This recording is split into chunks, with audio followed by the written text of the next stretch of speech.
వరద వచ్చిందని చెప్తున్నారు, ఇప్పుడు లడ్డు ప్రసాదం చెప్తున్నారు. ఈ తప్ప ప్రజలు సిక్స్ చెప్పారు కదా, దానికి ఉపయోగం చేశారా? అమల్లో తెలియదు. ఇంకేం చెప్పండి సార్. సార్ దేవుడిని ఎవరు నమ్మినోడు ఎవరు చేయడండి. ముస్లిం అయినా హిందూ అయినా ఎవరైనా దేవుడు అనేవాడు అందరు సమానమే సార్. అంత నీతి మనోడు ఉన్నారంటారు ప్రపంచంలో? ఉండరు కదా సార్. అది వాళ్ళకే తెలియాలి, మనకు తెలియదు కదా సార్. అలాగే నిన్న పవన్ కళ్యాణ్ గారు కూడా ప్రాయశ్చిత్త దీక్ష చేయడం మనం చూసాం నిన్న.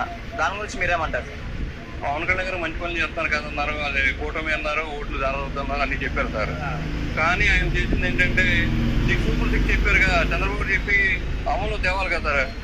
బస్సు ఫ్రీ అన్నారు, గ్యాస్ 500 అన్నారు. తర్వాత ఇంకేంటంటే ఆడపిల్లకి 18 సంవత్సరాలు దాటితే 500, 1000 ఇస్తా అన్నారు. ఏది అమలు చేయలేదు సార్. రోడ్లను అభివృద్ధి జరగట్లేదు. ఏమన్నా డబ్బులు లేవన్నారు. అప్పుడు లేవు, ఇప్పుడు లేవు. ఈ దేశాన్ని చేసేది ఏంటి సార్ చెప్పండి సార్.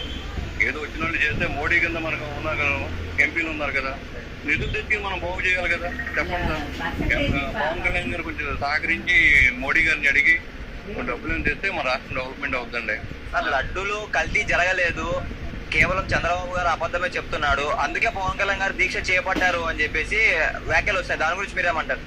అది ఆయన నైతిక హక్కు అండి. ఆయనకి ఎలా తెలియాలి, మనకు తెలియదు. ఆ లడ్డు ప్రసాదం కలిసి జరిగిందో లేదో నాకైతే తెలియదు సార్. అది వాళ్ళు చేసిన వాళ్ళు అంతకుముందు నేను ప్రభుత్వానికి అలాగ ప్రజలైతే దేవుడు భక్తితోనే వెళ్తున్నారు కదా సార్. నేను మకాకి వెళ్ళినా తిరుపతికి వెళ్ళిన సమానమే. ఎవరికి కలిసి లేకుండా చేస్తాను ట్రై చేస్తారు సార్. అది ఆయన నైతిక హక్కు, వాళ్ళు వదిలేయాలి. నైతిక విలువలు తెలిసిన వాళ్ళు చేయరు సార్. ఇక జగన్ చేశాడా చంద్రబాబు నాయుడు చేశాడా మనకైతే తెలియదు సార్. ప్రజలు సూపర్ 6 పథకాలు అడుగుతున్నారు, అందుకే చంద్రబాబు గారు లడ్డు సాగు చెప్తున్నారు అని చెప్పేసి అయితే కొన్ని వ్యాఖ్యలు వస్తాయి. దాని గురించి మీరేమంటారు సార్? నా అభిప్రాయం అదే సార్. నా మనసులో ఉన్నది అదే.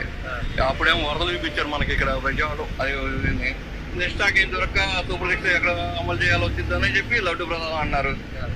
చేసి అన్నారు అనుకుంటున్నాం మనం, కానీ అది జరిగిందో లేదో అని ఆయన నైట్గా నిరూపిస్తే బాగుంటుంది అనుకుంటున్నాం.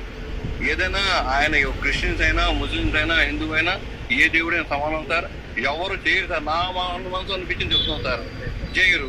ఇక పైన దేవుడు ఉన్నాడు. ఇక మరి వైసీపీ నుంచి కీలక నేతలు జనసేన పార్టీలో కూడా చేరడం చూసాం మనం. అంటే ఇలా చేస్తే ఏమైనా వైసీపీ దెబ్బతినే అవకాశం ఉందంటారా? దాని మీద మీ అభిప్రాయం సార్? వైసీపీలో ఉన్నా, టీడీపీలో ఉన్నా, జనసేనలో ఉన్నా నాయకులు వెళ్ళిపోతారు కానీ ఓటర్ వెళ్ళరు సార్. ఏ ఓటర్ అయినా సార్ ఎక్కడే ఉంటారు. ఎవరికి నచ్చిన సత్యంలో ఆయన పాటిస్తారు సార్. ఈ నాయకులు నైతిక విలువలు లేవు సార్. ఇవాడు ఎలా అయిందంటే తన సొంత వ్యక్తిగత ఏ పార్టీ వెళ్ళిపోతారు సార్. అమ్మ బాబు అయినా ఉన్నంత ప్రేమ కూడా ఆ పార్టీల మీద లేదు సార్ వీళ్ళకి. అది వాస్తవం సార్. నేను చెప్పేంత కాకపోయినా చెప్తున్నా మీరు. ఎందుకంటే వీళ్ళకి ఏంటంటే ఇప్పుడు పవన్ కళ్యాణ్ రేపు 2020లో సీఎం అవుతాడనే ఉద్దేశంలో పవన్ కళ్యాణ్ పార్టీలు వెళ్తున్నారు సార్. ఇప్పుడు రేపొద్దున 2029 ఆయన కొన్నాళ్ళ పాటు 5 రోజులు మళ్ళీ మారితే మళ్ళీ జనం దగ్గర వస్తారు సార్. వీళ్ళకి సరే వ్యభిచారం కంటే గౌరవమైన పరిస్థితుల్లో నాయకులు ఉన్నారు సార్. ఓటర్ లేరు సార్. ఓటు ఎక్కడ ఉంటే అక్కడే ఉంటాడు. పాపం న్యాయంగా అయితే అక్కడే ఉంటాడు. ఎవడైనా వచ్చినా భుజాల మీద జెండాలు మోస్తారు తప్ప ఈ నాయకులు మారుతారు సార్. ఓటర్స్ మారరు సార్. అది వాస్తవం సార్. ప్రజలు మళ్ళీ వైసీపీ పుంజుకునే అవకాశాలు ఏమైనా ఉన్నాయంటారా నెక్స్ట్ ఎలక్షన్ లో? ఈ 5 ఏళ్ళు వైసీపీ వచ్చింది, టీడీపీ పోయింది, మళ్ళీ వైసీపీ వస్తుంది. వైసీపీ వస్తుందనే కాదు కానీ జనసేన మనం ఈయన వస్తారన్న పవన్ కళ్యాణ్ వస్తారన్న ఉద్దేశంతోనే ఇప్పుడు జానీ మాటలని వీళ్ళని వాళ్ళని చెప్పి ఈ కుంగట ఏళ్ళని నరుకుంటూ వస్తున్నారు చంద్రబాబు నాయుడు గారు. వాస్తవంగా అయితే ఆయనకి డిసైడ్ చేస్తే ఈయన 2029లో ఈయనకుంటుంది అవకాశం ఎవరికి ఆయన కొడుక్కి. లేకపోతే పవన్ కళ్యాణ్ గారు వస్తా సీఎం అవుతారు సార్. అందుకని ఈ విధంగా చేస్తున్నారు సార్. నా తెలిసినంత అభిప్రాయం, నా మనసులు తెలిసినాయి. వేరే వాడు చెప్పింది చెప్పట్లేదు సార్ నేను. అది అలాగే త్వరలోనే ఏపీలో ఉచిత బస్సు ప్రయాణిస్తాము, అదే ఉచిత బస్సు పెడతాము అని చెప్పేసి దీపావళి లోపు మంత్రి రాంప్రసాద్ రెడ్డి గారు అయితే తెలిపారు. దాని గురించి మీరేమంటారు? అన్నారు చూద్దాం సార్ ఎలా ఉంటుందో. మళ్ళీ సూపర్ 6 అమల్లో చేస్తారేమో. ఇంకా 100 రోజులు అయిపోయిన తర్వాత చేస్తారేమో. అదే బాగుంది చూస్తున్నాం.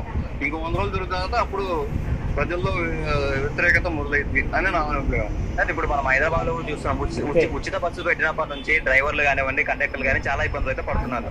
అలా జరగవచ్చు అనుకుంటున్నారా ఈసారి ఏపీలో? ఎక్కడైతే సార్ మా ఈ ఏపీలో మొత్తానికి రోజుకి వచ్చి 600 కోట్ల పైన వస్తుందండి ఏపీ ఆధారం. ఆ డబ్బులన్నీ ఎక్కడ అవుతుందండి? చంద్రబాబు నాయుడుకి అకౌంట్కి వెళ్తున్నాయి. వీళ్ళకి కావాలంటే వీళ్ళు మళ్ళీ చెక్ బుక్ తెచ్చుకోవాలి అంతే కదా. అంతకుముందు ఏపీ ఆర్టీసీకి వేరేగా ఉండేది అకౌంట్, వాళ్ళు వాడుకునేవాళ్ళు. ఇలా లేదండి, ఇప్పుడు మార్చారు. అది ఎలా అనేది గవర్నమెంట్ ఇంకా ఐఏఎస్ ఆఫీసులు ఉంటారు, వాళ్ళు చేస్తుంటారు సార్. నేను సామాన్య మానవుడిగా కొన్ని చెప్పలేము, కొన్ని అడగకూడదు సార్. ఇప్పుడు మన విజయవాడకు వస్తే, ఇప్పుడు మన విజయవాడలో ఎక్కడికైనా వెళ్ళాలి అంటే ఆటోలో 20 రూపీస్ కానీ 50 రూపీస్ కానీ అలా వస్తుంది ఆ సర్వీస్ ఛార్జ్. అదే ఇప్పుడు ఉచిత బస్సు పెడితే ఆటో వాళ్ళ పరిస్థితి ఎలా ఉండబోతుంది అంటే మీరేం చెప్తారు? ఆటో వాళ్ళకి ఇబ్బంది సార్, అది పాపం వాళ్ళ పోషణ ఉండాలి కదా. ఉచిత బస్సు అనేది కొన్ని పల్లె వెలుగు పెడతారేమోనండి, కాకుండా ఉండదు, ఆటోలో ఉండాలి సార్. ఇప్పుడు వాళ్ళకి ఉపాధి కావాలి కదా సార్.